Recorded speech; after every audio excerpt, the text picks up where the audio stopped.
గుంటూరు పశ్చిమ నియోజకవర్గంలో ప్రశాంత వాతావరణంలో జరుగుతున్నటువంటి ఎన్నికల ప్రక్రియను చూసి ఓరవలేనటువంటి విడుదల రజనీ వర్గం అయితే విషాన్ని విరజిల్లే ప్రయత్నం అయితే చేస్తున్నారు. దాడులకు కూడా పాల్పడుతున్నారు. ఈ అంశంపై మనతో మాట్లాడేందుకు గుంటూరు పశ్చిమ ఉమ్మడి అభ్యర్థి గల్లా మాధవి గారు ప్రస్తుతం మనతో ఉన్నారు. ఒకసారి అంతా మాట్లాడదాం. మేడం, నిజంగా ఒక ప్రశాంత వాతావరణంలో కూడా విషాన్ని విరజిల్లే ప్రయత్నం చేస్తున్నారు విడుదల రజనీ వర్గం. ఏం చెప్తారు మేడం?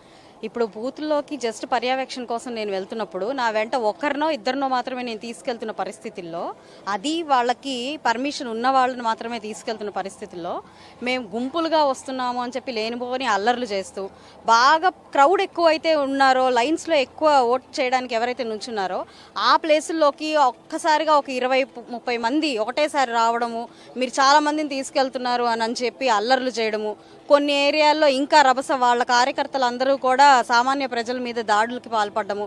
ఇక ఓడిపోతామనే విపరీతమైన భయంతో ఒక సైలెంట్ ఓటింగ్ జరుగుతుంది. ఇక్కడ కంప్లీట్ క్లీన్ స్వీప్ టీడీపీ అని అర్థమయ్యి ఏం చేయాలో తెలియక ఈవెన్ అక్కడ కూర్చున్న లీడర్స్, మన ఎంప్లాయీస్ని కూడా వాళ్ళు బెదిరించడము, మీరు సరిగ్గా ఓటింగ్ చేయించకపోతే అది చేస్తాము ఇది చేస్తామని వాళ్ళని భయపెట్టడము. నా ముందే విడుదల గోపి గారు ఒక ఎంప్లాయీని పట్టుకుని మీ ఉద్యోగాన్ని నేను పీకిచ్చేస్తాను జాగ్రత్త, తస్మాత్ జాగ్రత్త అని బెదిరించడము, ఇలాంటివన్నీ పాల్పడుతున్నారనండి. అంటే ప్రజల్ని భయాందోళనకి గురి చేస్తూ ఇంకా ఈ సమయంలో కూడా ఇలా చేస్తున్నారు అని అంటే అలాంటి నాయకుల గురించి మనం ఆలోచించాల్సిన సమయం ఇది. మరొక విషయం ఏంటంటే, మన ఏటి అగ్రహారంలో ఒక మహిళని వాళ్ళు అబ్యూస్ చేయడం కూడా జరిగింది కార్యకర్తలు అని నేను విన్నాను. ఇప్పుడు అక్కడికే వెళ్ళబోతా ఉన్నాను నేను.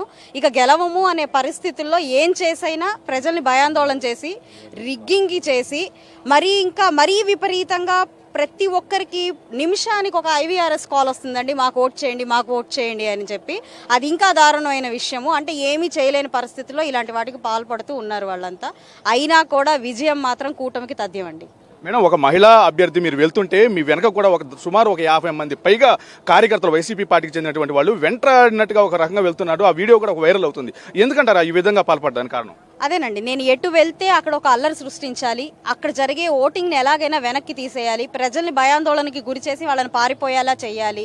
ఈ ఓటింగ్ ఎట్టి పరిస్థితిలో గల్లా మాధవ్కి లేదంటే పెమ్మసాని చంద్రశేఖర్ గారికి పడుతుంది అని నిశ్చయం అయిపోయింది. దాన్ని ఎలాగైనా డిస్టర్బ్ చేయాలి. అందుకని పాపం అటు రజనీ గారి వెంట కంటే కూడా నా వెంట ఎక్కువ వాళ్ళ కార్యకర్తలు తిరగడం జరుగుతుంది. నేను ఎటు వెళ్తే అటు వాళ్ళు ఉండడం జరుగుతూ ఉంది. వాళ్ళు నాకు సపోర్ట్ చేస్తున్నారో పాపం మరి ఏం చేస్తున్నారో అర్థం కావట్లేదు. గొడవ చేసి ఎట్టి పరిస్థితుల్లో అక్కడ ఒక రకమైన ఫస్ట్ని క్రియేట్ చేసి ప్రజల మనసుల్లో ఏదైనా భయాందోళన నింపాలని ప్రయత్నిస్తున్నారు. కానీ ప్రజలు కూడా ఎంత అంటే చాలా మొండిగా నుంచుంటున్నారండి. నేను చూస్తున్నాను, 5 గంటలైనా మేము ఓటేసే వెళ్తాం, ఏం చేసుకున్నా పర్లేదు.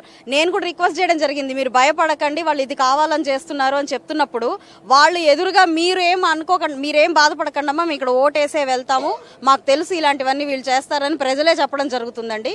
కాబట్టి ఎలాంటి పాల్పడినా కూడా కూటమికి ఖచ్చితంగా ప్రతి ఒక్కరి మద్దతు ఉంది, గెలిచి తీరుతుందండి.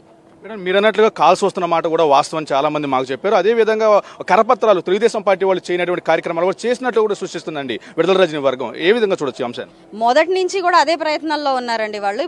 మొదటి నుంచి బురద జల్లే ప్రయత్నం, భయాందోళనకు గురి చేసే ప్రయత్నం, బెదిరింపులు, ఇలాంటివన్నీ చేస్తూ వస్తున్నారు, దాడులకి పాల్పడుతూ వస్తున్నారు. అంటే ఒక అరాచక పాలనకి ప్రతిబింబంగా వ్యవహరిస్తున్నారు. ఇప్పటి వరకు ప్రజలకి అరాచక పాలన అంటే ఏంటి, అంటే తెలియకుండా చాప కింద నీరులాగా ప్రతి ఒక్కరిని ఇబ్బంది పెట్టడం జరిగింది. ఇప్పుడు ఇది డైరెక్ట్ గా అటాక్ చేయడం జరుగుతుంది ప్రజల్ని. అంటే వారికి ఒక కక్షపూరితమైన వ్యవహారం, ప్రజల మీద కూడా ఆ విషయాన్ని వెదజల్లే ప్రయత్నం చేస్తున్నారు.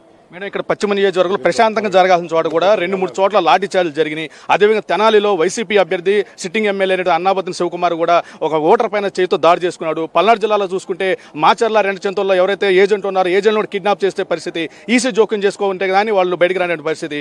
శ్రీకృష్ణదేవరాయలు కూడా వాహనాన్ని కూడా రాకూడదని వీల్లేదంటూ కూడా అడ్డుకుని రాళ్ల దాడి చేశారు. మొత్తం మీద అయితే వైసీపీ నాయకులు ఆగ్రహం కట్టలు తెంచుకుంది అనుకోవచ్చా?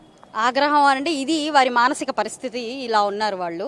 ఏం చేయలేని పరిస్థితుల్లో కనీసం ఇదైనా చేయాలి, ఒక ఫ్యాక్షన్ రాజకీయాన్ని ఇక్కడికి తీసుకురావాలి, అల్లర్లు సృష్టించాలి, జనాల్ని భయాందోళనకి గురి చేయాలి, ఓటింగ్ పర్సంటేజ్ అనేది తగ్గించాలి అనే ఒక టార్గెట్తో వెళ్తున్నారు. అది ఎట్టి పరిస్థితుల్లో జరగదు.